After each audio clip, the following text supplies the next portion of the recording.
And Peter, what were your important milestones? It's a bit like making ways that you remember all your discoveries, and they're always a good milestone. But starting off and going to see different places, getting paid to go and to see all these different places around the world, and you meet actually really nice people who've got common things with you, and that's why you have the camaraderie that Mike was talking about. But sometimes you also remember your the failures. And the failures can be good milestones as well, because you have to think hard about what went wrong.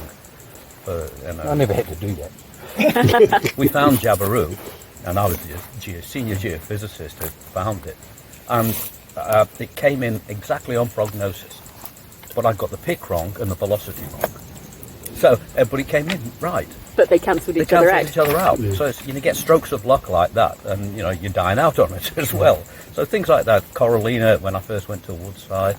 But I guess the biggest milestone was when I was asked to take Woodside overseas, and that was fantastic. Just putting an international strategy together, and then going to wild and wacky places, shooting new seismic where it had never been before, and uncovering new basins. So there's things like that that give you a little bit of oomph, and the people you work with. I mean, we're pretty blessed with the people that we've worked with over time, and technology's advanced so much. It's not as though you're doing you're a historian where you're just reading a book and this happening.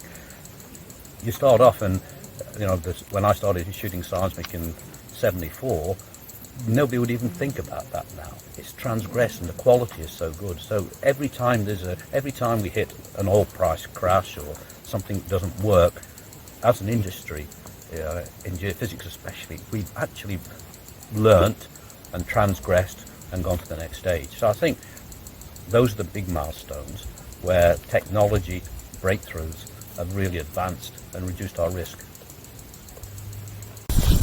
Peter, can you tell us about some of your most enjoyable jobs? Most of the time, I've had great time. So, yeah.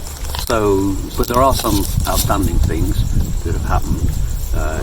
One of the first ones is on a seismic crew, and we set a record production.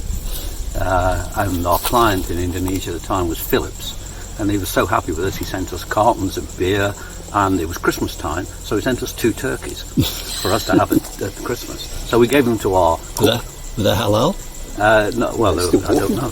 So he sent us these 2 turkeys, and we gave them to the cook, and he curried them for Christmas lunch. So, yeah, these things happen. It's pretty nice. But, oil discoveries are still the most important things.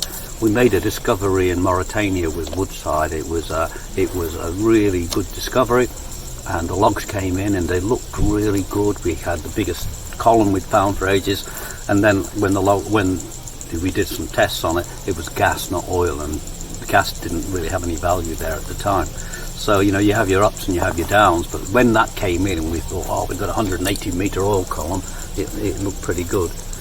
But one of the highlights was some of the conferences that we'd organised.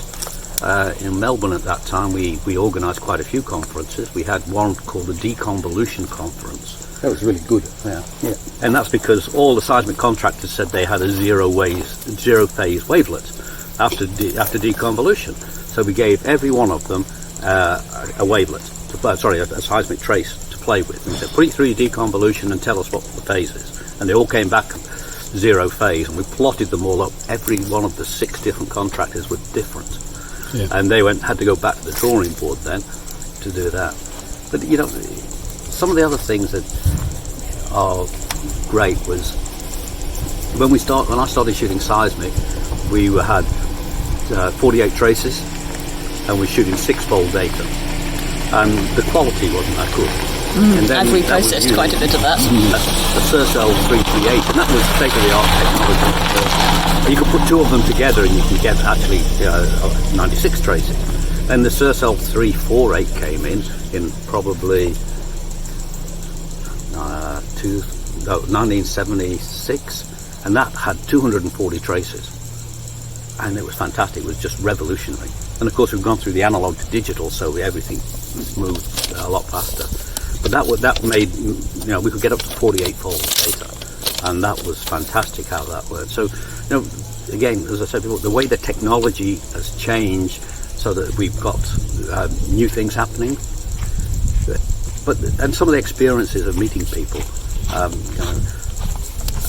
going to places like Myanmar when they'd just come out of their first problems and they'd opened up.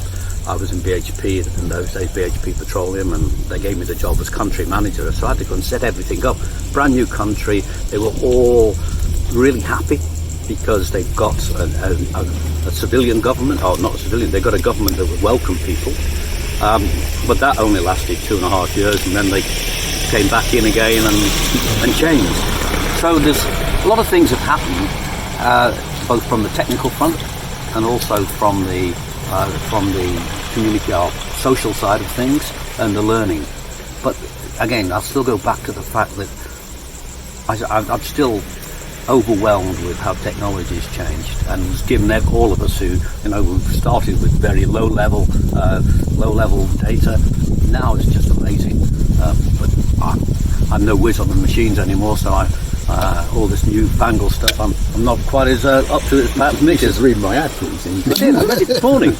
I read your article with all the different colours on there. It was about for the record spectral deconvolution. Yeah, it was a good article. Good. What else is enjoyable?